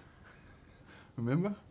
I do remember that, but I don't see like when I watched the film. I watched it it would have been a long time ago. Yeah, it's definitely maybe 7 years ago or something like that. I haven't watched it. I gotta watch it again actually. Oh, it's a great film, bro. But I don't want to watch it and then it be horrible, man. It won't be. Because I watch films that I used to watch back in the day, and now they're just so bad. No. I can promise you that one won't be. That one will be good still. Okay. Because I watched it again about a year ago. Yeah. It was awesome. Yeah. Yeah. No, that Lonely Island crew have definitely got their comedy down pat. Yeah. Like those songs there. Have you seen Duck in the Box? Yeah, I've seen that. That's so good, eh? Yeah. Nah, they do some. They good got stuff. Timberlake in there. It's like, how did they do that? Yeah. I That's some good stuff. We should do something like that. Try and find a famous music artist. Do like a funny song. Well, you have to make the music first, and then you have to kind of show them what you can do, and if you can do it, and then if they're keen on doing it, they might get on board for a couple of grand or something like that. You know? It doesn't have to be a well-known music art. It could be like an old school. Like that's what a lot of these indie budget. Yeah, seriously, that's what. Well, Jimmy Barnes is expensive. I'm pretty sure. No, he's pretty much Charlie's uncle, bro. Oh really?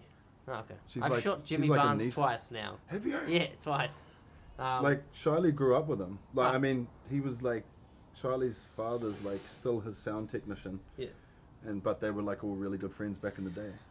I've shot Jimmy Barnes twice. Oh. Where? One time at the Mount Isa Rotary Rodeo, and the other time at a gig for Coles. They had a surprise. I probably shouldn't be saying this. I had a gig as a camera operator for a client, and they had Jimmy Barnes showing in the event. Yeah. Wow. You've done a lot of stuff, eh, bro? Yeah. Yeah. I've done a fair bit. Quite the diverse CV. If you want to hire Kenny for any camera needs.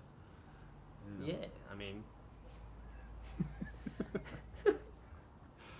go for it. But you got any closing thoughts, bro? I think we should probably wrap this up. What do you reckon? Yeah. I've got nothing to say. Hope you enjoyed this. Gives you a bit of a insight into what we kind of vision or what our vision is and what we see in terms of the industry and how things are kind of meant to be, or how things are done in our eyes in terms of our early stages to where we are now. Yeah. What We do you have think? grown a lot in the last few years. Oh, Like, everyone does, man. everyone does that's getting after it. Yeah. It's like I'm working a lot, bro. I'm working hard. Like Yeah. a lot of the times when I'm sleeping, I'm literally dying. Yeah. You know, and then I'm just out Yeah. because I'm just like tired from, which is good. I'm getting after it, bro. And but I still feel like I can improve. I still feel like I can make more use of my time, be more efficient. Yeah.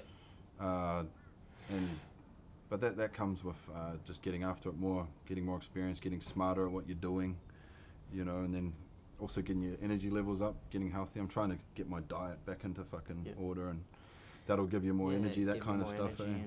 Yeah, so. No, it's good. Yeah, bro, but no, it's a nice, gentle chat we've had here about some insight into what we do, I suppose. Like, yeah, it's keeping it sober today as well. Oh, So, yeah. Yeah. Keeping it sober. For so long, I thought me and you would just be smashing beers while we're doing this. Oh. Which can be fun too, because then you get a little silly, which is fun. I reckon we'd probably press roll on the camera, and then it wouldn't roll, and then we'd just be talking for like an hour straight, and then you'd go back to it and editing and be like, where the fuck is this? And you're like, it's like, oh. I don't know. Maybe. I don't know. It'd be a lot more. I feel like it'd be a lot more laid back if I was drinking, but I'd get a little sillier. Back. Yeah, we'd get a lot more sillier. I reckon. It'd get a little sillier, but that's okay. That's fun too. Yeah. But no, yeah, like fucking. No, this has been fun, bro. Thank you, buddy. No, thank you. Thank you, and I think we'll leave it there. Thanks, you fuckers. All right, this is Kenny or Kourken Ghazarian. Thanks, buddy. I love you, buddy. Love you too. All right, bro. Fuck yeah.